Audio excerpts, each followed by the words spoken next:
जय शनिदेव मित्रों, जितने भी कुंभ राशि के जातक हैं, जुलाई 2021 जुलाई के महीने में 9 ग्रह कौन सी राशि किस भाव में स्थित होने जा रहे हैं और उसके अनुसार आपको क्या शुभ शुभ परिणाम देंगे, हम बहुत ही आसान भाषा में आपको बताने की कोशिश करते हैं। आखिरी निर्णय आप सबों का होता है। यह चंद्र राशि पर आधारित है।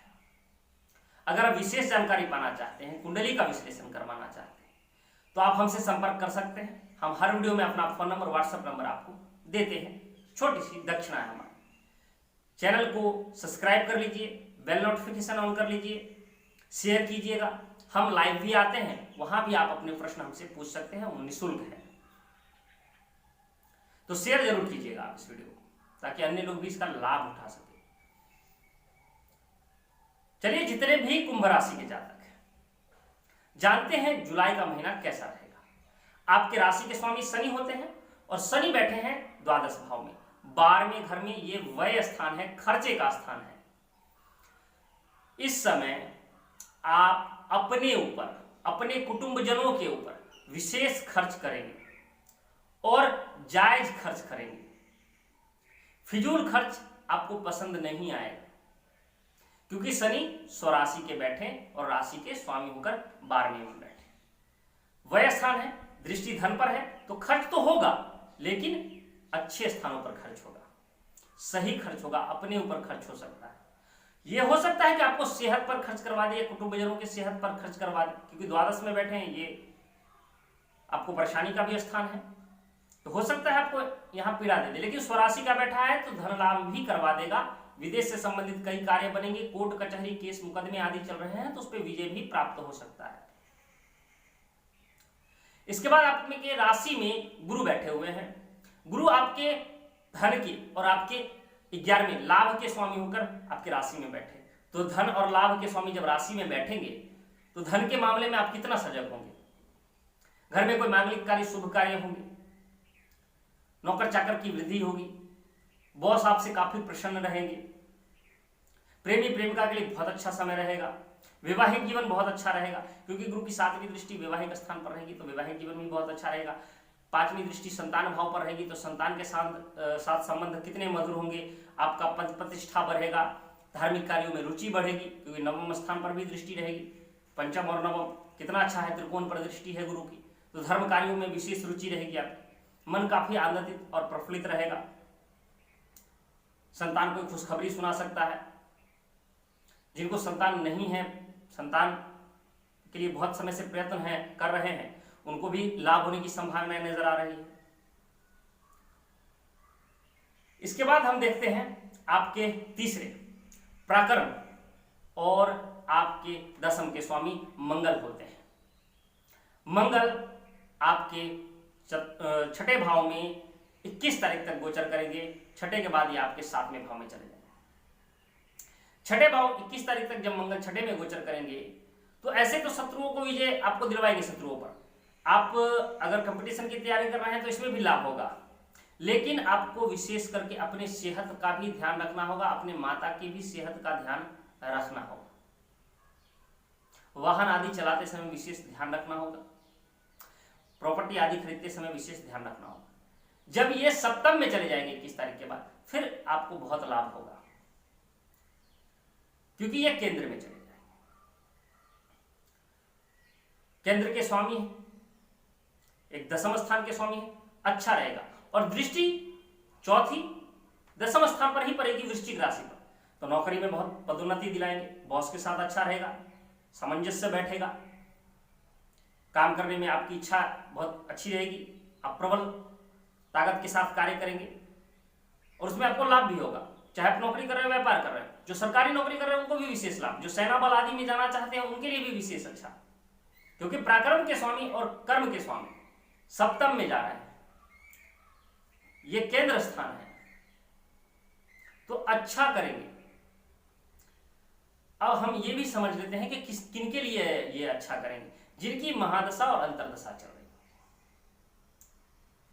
समझना है, क्योंकि बहुत लोग हमें कमेंट भी करते हैं कि आप जो कह रहे हैं वो घटना नहीं घट रही है, हमारे साथ अच्छा नहीं बुरा हो रहा है।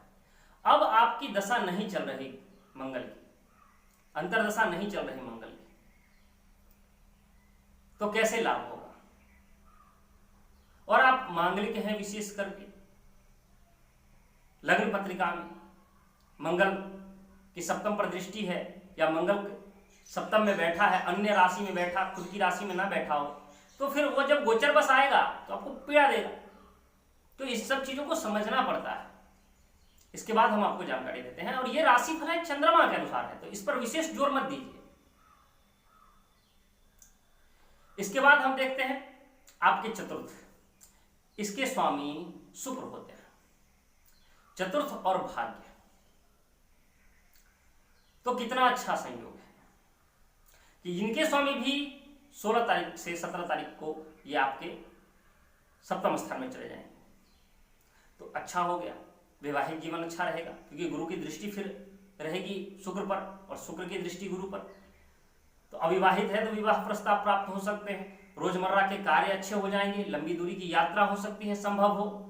कई लोग विदेश आदि जाना चाहते हैं, या कई लोग दूरी की यात्रा करना चाहते हैं, एक राज्य से दूसरे राज्य जाना चाहते हैं नौकरी के कार्यों में या व्यापार के सिलसिले में, उनके लिए बहुत अच्छा संयोग बनेगा। इसके बाद हम देखते हैं आपके पंचम। पंचम के स्वामी बुध होते हैं, पंचम और अष्टम के स्वामी बुध होते हैं, और बैठे हैं पंचम भाव में।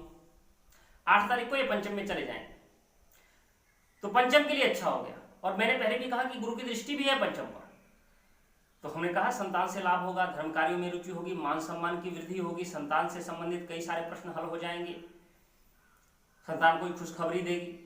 अविवाहित है तो विवाह प्रस्ताव प्राप्त होंगे, प्रेमी प्रेमिका के लिए बहुत अच्छा समय रहेगा, क्योंकि पंचम स्थान प्रेम का स्थान है, और बुध जब स्वतंत्र स्वराशि के होंगे तो कितना लाभ देंगे, और लाभ पर दृष्टि भी रहेगी, तो अच्छे लाभ देंगे इस समय बुधा।